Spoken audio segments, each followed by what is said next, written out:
मन्नू अपनी जेब से फूलों की माला निकालकर अपने पिता की तस्वीर पर चढ़ाने लगता है कि तभी छवि आकर उसका हाथ पकड़ लेती है। तेरा दिमाग खराब हो गया?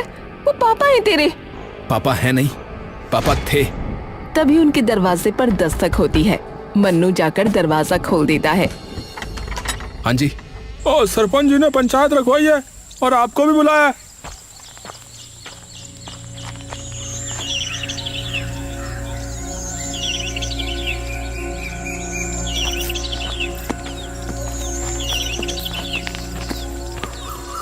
सरपंच जी, हमें बाहर मत निकालिए। आप लोगों का जो भी कर्जा है वो मैं उतार दूंगा। वो तो उतारना ही होगा, और अगर नहीं उतार सकते तो अभी के अभी गांव से बाहर निकल जाओ। और गांव में तभी कदम रखना जब तुम्हारे पास हमारा कर्जा उतारने के पैसे आ जाएं। ऐसा मत कीजिए, हम दोनों कहाँ जाएंगे? उसका मुझे नहीं पता। इन लोगों के पास भी इतना पैसा नहीं था, लेकिन फिर भी उन्होंने तुम्हारे पति पर भरोसा करके उसे पैसे दिए, और बदले में उसने क्या किया है? उसने क्या किया? पैसे लेके भाग गया। तो अभी के अभी तुम भी गांव से बाहर निकल जाओ। मन्नू और छवि बिना कुछ कहे चुपचाप वहाँ से चले जाते हैं।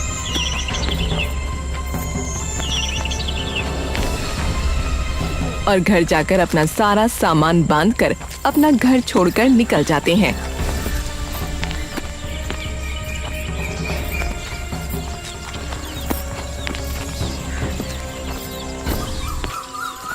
इतनी इज्जत करते थे गांव में लोग उनकी, और उन्हीं लोगों को धोखा देते हुए उन्हें जरा भी शर्म नहीं आई। 20 साल बिताए हैं मैंने उनके साथ, और मुझे पता है कि वो इस गांव के लोगों के साथ कभी ऐसा नहीं कर सकते, और उससे भी बड़ी बात, वो हमारे साथ कभी ऐसा नहीं कर सकते। अरे तो कहाँ है वो? कहाँ है वो? बताओ ना, जवाब दो ना माँ। छवि चुप हो जाती है। दोनों काफी देर तक यूं ही चलते जाते हैं। अब जाएंगे कहाँ? रात भी होने वाली है और भूख भी बहुत लगी है। एक काम करते हैं, जंगल जाकर कुछ खाने के लिए ढूंढते हैं। क्या पता वहाँ कुछ मिल जाए खाने को। सही कहा। छवि और मन्नू खाने की तलाश में चलते चलते जंगल की काफी गहराई में पहुंच जाते हैं, और देखते ही देखते अब दिन भी ढलने लगता है।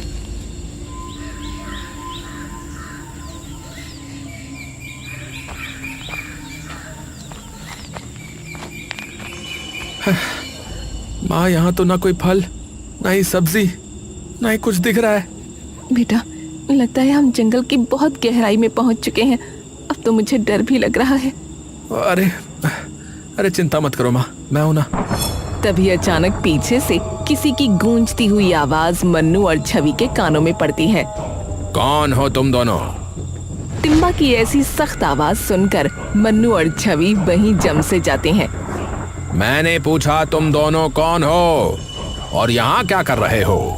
मन्नू और छवि हिम्मत करके पीछे की ओर घूमते हैं, और जैसे ही वो पीछे मुड़ते हैं उन्हें दिखता है कि उनके सामने 2 लोग खड़े हैं जिनकी वेशभूषा एकदम अलग है। देखिए हम भूखे हैं, तो हम बस खाने की तलाश में यहाँ पहुँचे। तभी वो दोनों लोग एक दूसरे की ओर देखते हैं। अच्छा, आप लोग भूखे हो? जी, ये मेरी माँ है, और हम दोनों ने सुबह से कुछ नहीं खाया है। हम दोनों तो कब से जंगल में भटक रहे हैं, खाने की तलाश में। अच्छा, तो ऐसा बोलते ना, आइए हमारे साथ। ये सुनकर मन्नू और छवि के चेहरे पर कुछ शिकन सी आ जाती है। देखिए, आप लोग डरिए मत। हम लोग वेदा कबीले के लोग हैं। आपने हमारे वेदा कबीले का नाम वैसे भी सुना ही होगा, और भूखों को खाना खिलाना तो हमारे कबीले का सबसे बड़ा नियम है। तो आप बेझिझक हमारे साथ आ सकते हैं। टिम्बा मन्नू और छवि को अपने साथ घर ले जाता है। आप बैठिए, मैं कुछ देर में खाना तैयार कर देता हूँ। थोड़ी देर में ही टिम्बा खाना तैयार कर मन्नू और छवि के सामने परोस देता है। खाने की महक सूंघकर मन्नू और छवि की भूख 2 गुनी हो जाती है। वाह भाई वाह, महक तो बड़ी जबरदस्त आ रही है। अरे, आपने आज तक ऐसा खाना कभी खाया नहीं होगा। ये खाना हम अपने पूर्वजों के बनाए खास मसालों से बनाते हैं। मेरी सब्जी किस चीज की है? ये है बैंगन, और टमाटर की चटनी। छवि और मन्नू जैसे ही वो चटनी चखते हैं तभी उनकी जुबान झनझना उठती है। बैगन और टमाटर की चटनी, वो भी इतनी स्वादिष्ट। कैसे हो सकती भाई, कैसे हो सकती है? मैंने कहा था ना, और हमारे कबीले का आलू भात तो सबसे ज्यादा स्वादिष्ट है। मन्नू और छवि खुश होकर वो खाना खाने लगते हैं। थोड़ी देर बाद, वैसे आप लोग सुबह से भूखे घूम क्यों रहे हैं? और आपका घर कहाँ है? मन्नू और छवि दुख भरी नजरों से एक दूसरे की तरफ देखते हैं। क्या हुआ? माफ कीजिएगा अगर मैंने कुछ गलत पूछ लिया हो तो। नहीं, ऐसी कोई बात नहीं है, लेकिन हमारी कहानी काफी दुख भरी है। मतलब मैं कुछ समझा नहीं। दरअसल हम यहीं पास के एक गांव में रहते थे। मेरे पति राकेश कुमार की गांव में खूब इज्जत थी क्योंकि वो शिक्षक थे। लेकिन एक दिन उन्होंने सरपंची से कहकर गांव की चौपाल में एक पंचायत रखवाई, जहां वो गांव वालों के लिए एक प्रस्ताव लेकर आए थे। सरपंच जी, आप सब जानते हैं कि हमारे खेतों की सबसे बड़ी परेशानी सिंचाई है। कभी बिजली समय पर नहीं आती, और जब डीजल वाली मोटर चलाते हैं तो हर महीने तेल में हजारों रुपए लग जाते हैं। ऊपर से मोटर खराब हो जाए तो अलग खर्चा। अब बात तो तेरी ठीक है राकेश, पर अब तूने ये मुद्दा उठाया क्यों है भाई? तेरा आखिरकार प्रस्ताव है क्या? देखिए सरपंच जी, मेरा मुद्दा है सोलर पैनल का। अगर हम सोलर पैनल लगवाते हैं तो सालों तक ना बिजली का बिल आएगा, ना तेल का खर्चा, और जब चाहो तब पानी भी मिल जाएगा हमें। ये सुनकर गांव के सभी लोग हैरान हो जाते हैं। हैं? अरे भाई, ये सोलर पैनल आखिर क्या है भाई? और आखिर ये कैसे काम करता है? देखिए, सोलर पैनल एक तरीके का यंत्र है जो कि रोशनी को, यानी कि जो धूप आती है ना, उसको बिजली में बदल देता है। अरे भैया, अरे ये तो बड़ी चमत्कारी चीज है फिर तो। पर ये हमें मिलेगी कैसे भैया? उसकी चिंता आप लोग मत करो, वो सब आप मुझ पर छोड़ दो। लेकिन इस आधुनिक सुविधा के लिए थोड़ा पैसा लगेगा, जिसमें सभी गांव वालों को मेरी मदद करनी पड़ेगी, और इसीलिए मैंने अभी पंचायत को इकट्ठा किया है। अब कितना पैसा लगेगा? लगभग 8 से 10 लाख रुपए लगेंगे। ये सुनकर सभी गांव वाले थोड़ी देर के लिए हैरान और परेशान हो जाते हैं। देखो भाई, इस गांव में लगभग सभी लोग खेती बाड़ी का काम करते हैं, तो ये साधन सिर्फ एक इंसान के नहीं बल्कि पूरे गांव की प्रगति के लिए बहुत काम आएगा। आप सब लोगों को तो पता ही है कि हमारे गांव में बिजली की सुविधा कैसी है। 24 घंटे में से मुश्किल से शायद 8 घंटे भी बिजली नहीं आती होगी। तो बताओ, ऐसी हालत में किसान अपने खेतों की सिंचाई कैसे करेंगे जब मोटर ही नहीं चलेगी? तो इसलिए ये सोलर पैनल सबके बहुत काम आएगा। मेरी जान पहचान में एक दोस्त है जो तुरंत इसका इंतजाम करवा देगा। सभी गांव वालों को उन पर भरोसा हो गया और उन्होंने मिलकर राकेश जी को 10 लाख रुपए दे दिए। पर किसी को भी ये भनक नहीं थी कि वो सारा पैसा लेकर भागने वाले हैं। क्या वो पैसे लेकर भाग गए? हाँ, गांव वालों को लगा कि 2-3 दिन में पापा वापस आ जाएंगे, लेकिन ना उन्हें पता था और ना हमें कि उन पैसों के आगे ना उन्हें अपनी बीवी दिखेगी और ना ही बेटा। और जब उनसे ना कोई संपर्क हो पाया, ना ही कोई बात हो पाई, तब गांव वालों ने ये सुनिश्चित कर लिया कि वो उनके पैसे लेकर भाग गए हैं, और सारा इल्जाम आकर मेरे और मेरे बेटे के सिर पर आ गिरा। सरपंच जी ने हमें गांव से बाहर निकाल दिया और बस फिर हम यहाँ पहुंचे खाने की तलाश में। हे भगवान, ये तो सच में बहुत बुरा हुआ। तो अब तुम लोग क्या करोगे? पता नहीं अब क्या करना है, लेकिन जब तक हम गांव वालों का कर्जा नहीं चुका देते तब तक हम गांव में वापस नहीं जा सकते।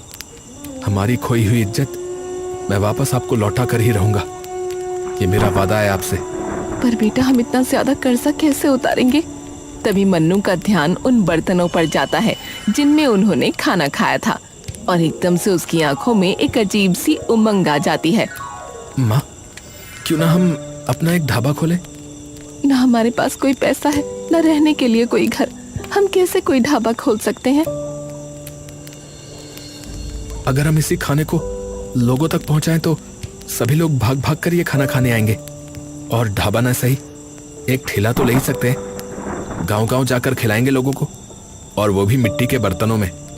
पर खाना तब तक ठंडा हो जाएगा। तो खाने को मिट्टी की हांडियों में रखना, और उन हांडियों को एक लकड़ी के डब्बे में रखना, और फिर उनको घास से ढक देना, और फिर देखना 6-7 घंटे तक खाना यूं ही गर्म रहेगा। तो क्या आप बना देंगे हमारे लिए इतना खाना रोज? हाँ हाँ, क्यों नहीं। आपका बहुत बहुत शुक्रिया। ये एहसान हम जिंदगी भर नहीं चुका सकेंगे। अरे ऐसी कोई बात नहीं है। प्रेम और सेवा भाव तो हमेशा से हम कबीले वालों का मूल धर्म रहा है, और हमें तो जो भी मिलता है प्रकृति से मिलता है। तो हमारा भी फर्ज बनता है कि जब ऊपर वाला हमें इतना कुछ दे रहा है तो हम भी क्यों ना लोगों की सहायता करें। पर हम ठेला कहाँ से लेकर आएंगे? अरे वो तो हम में से कोई भी बना देगा। ये सुनते ही मन्नू और छवि की आंखें चमक उठती हैं। सच में? हाँ भाई।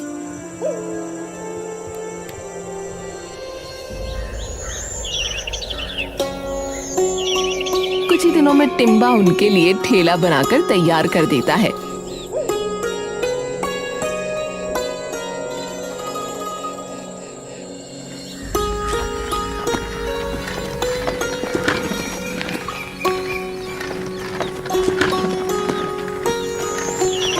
कुछ दिन बाद बस लोग आ जाएं लेने। आ जाएंगे माँ, आप बिल्कुल चिंता मत करो। थोड़ी देर में दोनों गांव में पहुंच जाते हैं और काफी देर तक यूं ही अपनी रेड़ी लेकर इधर उधर घूमने लगते हैं। अरे ले लो केले की सब्जी, आलू भात, बैगन टमाटर की चटनी। अरे ले लो, अरे आओ आओ भैया, अरे अरे आइए आइए। तभी ये सुनते ही कुछ गांव वाले उनके पास आते हैं। अरे भाई, ये सब्जी तो पहली बार सुनी है, क्या है? अरे काका, एक बार खा के तो देखो, उंगलियां चाटते रह जाओगे। हाँ, उंगलियां चाटते रह जाओगे? ऐसी क्या चीज है भैया? अच्छा भाई, जरा खिलाओ, चखाओ, हम भी तो चखें, देखें कि कैसी है ये केले की सब्जी। और मुझे जरा वो आलू भात चखाना, जरा देखते हैं कैसा है। रोटी वगैरह नहीं है क्या इसके साथ? नहीं काका, अभी रोटी तो नहीं है, पर हाँ बहुत जल्दी रोटी बनाना भी शुरू कर देंगे। मन्नू उनके लिए आलू भात कटोरी में डालकर दे देता है।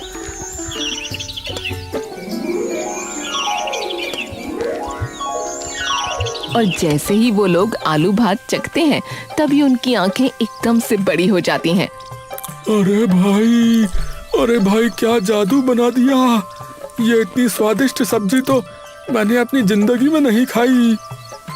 अरे भाई वाह वाह, मजा ही आ गया भैया इस केले की सब्जी में से तो।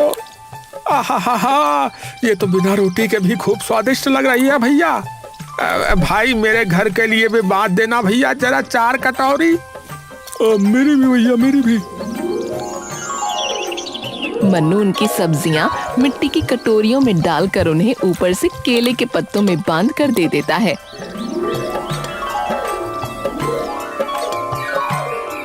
अरे वाह, तुम तो बिल्कुल सारी चीजें एकदम प्राकृतिक तरीके से देते हो। बिल्कुल काका। तो कैसा रहा पहला दिन? अब इतनी बिखरी तो नहीं हुई जितनी सोची थी, पर हाँ, आपके हाथों का बना खाना जिसने भी खाया वो उंगलियां चाटता रह गया। कोई बात नहीं बेटा, आज तो पहला दिन था ना, धीरे धीरे करके भगवान की दया से बढ़िया चल जाएगा काम। अगले दिन एक और बार फिर मन्नू और छवि अपना ठेला लेकर उसी गांव में पहुंचे। लेकिन अब की बार जैसे ही लोगों ने उनका ठेला देखा तो उनके आसपास काफी सारी भीड़ जमा हो गई। अरे भाई, हम तो तुम्हारा इंतजार कर रहे थे कब से, हैं कि आओगे। और भैया, जब से तुम्हारे हाथों की बनी सब्जी खाई है मैं तो भूल ही नहीं पाया भैया उसका स्वाद। तो भाई ऐसा है कि मेरे लिए तो भैया आलू भात की पूरी हांडी कर दो भैया। हाँ। अरे बहन जी, आपके हाथों में तो जादू लगता है। मैं तो कल अपने पति पर गुस्सा हो गई कि इतनी से क्यों लाए, तो मेरी भी एक पूरी हांडी कर देना। हाँ, धन्यवाद बहन जी, पर मैंने ये नहीं बनाया, किसी और ने बनाया है। ये बेदा कबीले वालों का पुश्तैनी खाना है। अरे वाह! और देखते ही देखते यूं ही शाम होने से पहले पहले मन्नू और छवि के ठेले से सारा खाना खत्म हो जाता है।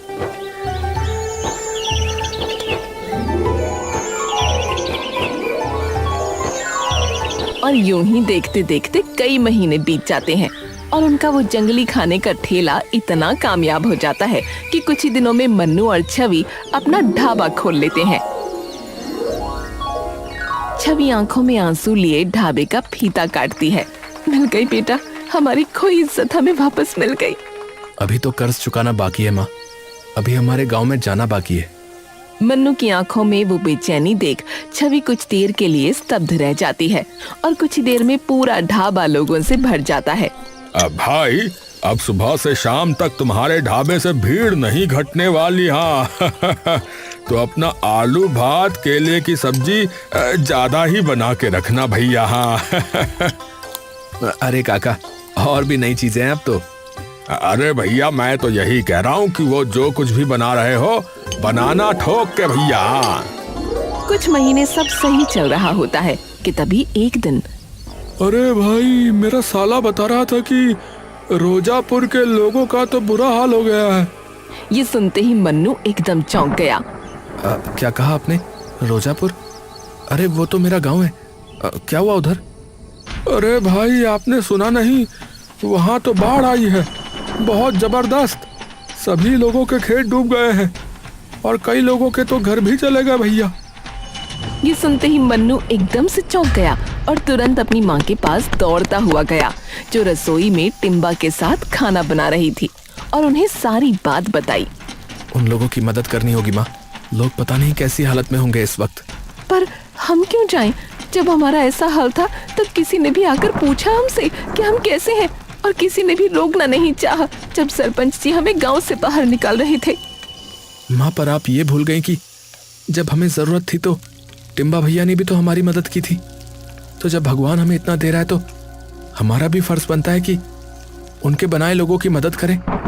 और मैं मानो चाहे ना मानो, नुकसान तो उनका हुआ था। पापा उनके भी पैसे लेकर भागे थे, तो उनका गुस्सा होना गलत नहीं है।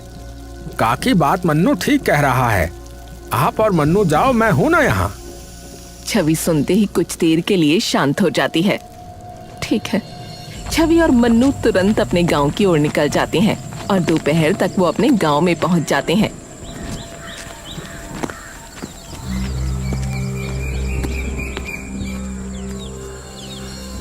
और जैसे ही वो दोनों वहां पहुंचकर अपने गांव का हाल देखते हैं तो दोनों कुछ देर के लिए एकदम स्तब्ध रह जाते हैं। गांव के चारों ओर शोक का माहौल होता है। गांव का हर खेत बाढ़ में डूब चुका होता है। सब लोग कहाँ हैं? शायद चौपाल में बैठे होंगे।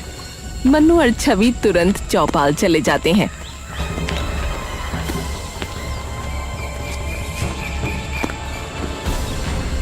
और जाकर देखते हैं पूरा गांव चौपाल पर इकट्ठा हो रखा है।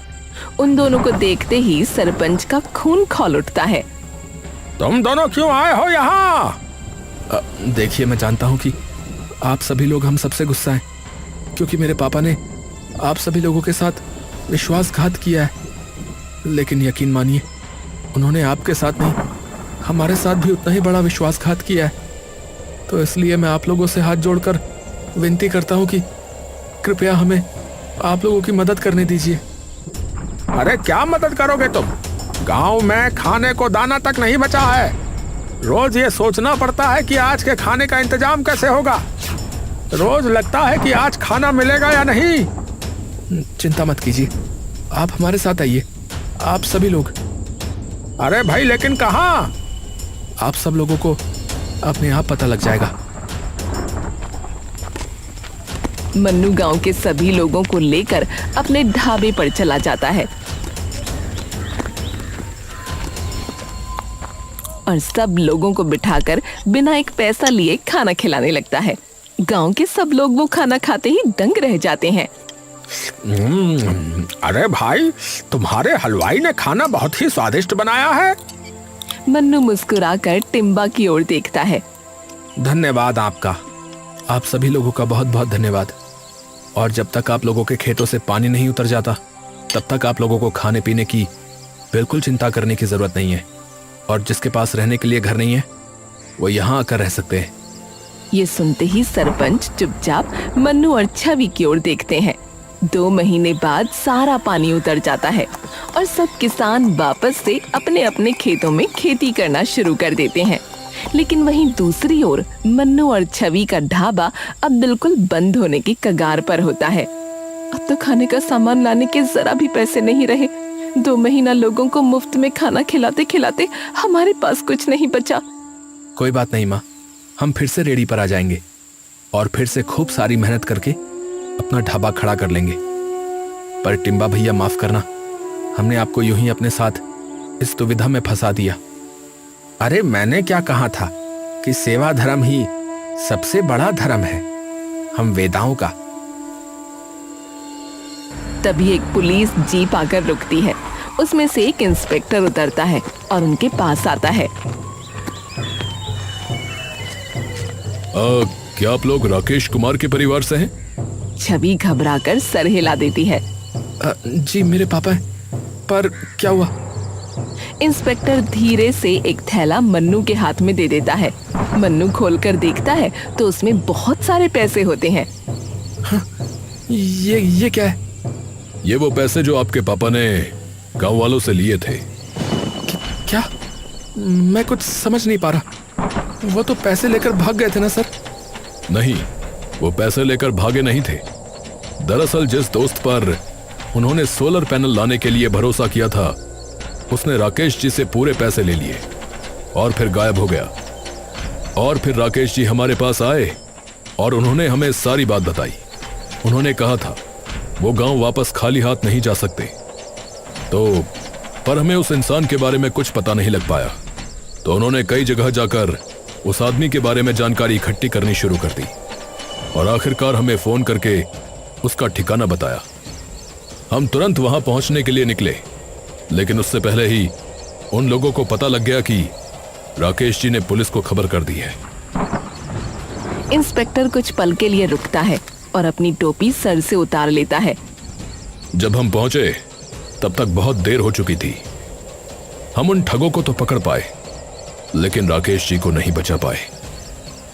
उन लोगों ने राकेश जी जैसे कई लोगों को ठगा था, तो उन्हीं की वजह से आज न जाने कितने लोगों को उनके हक के पैसे मिले हैं। राकेश जी भागे नहीं थे, वो लड़ रहे थे।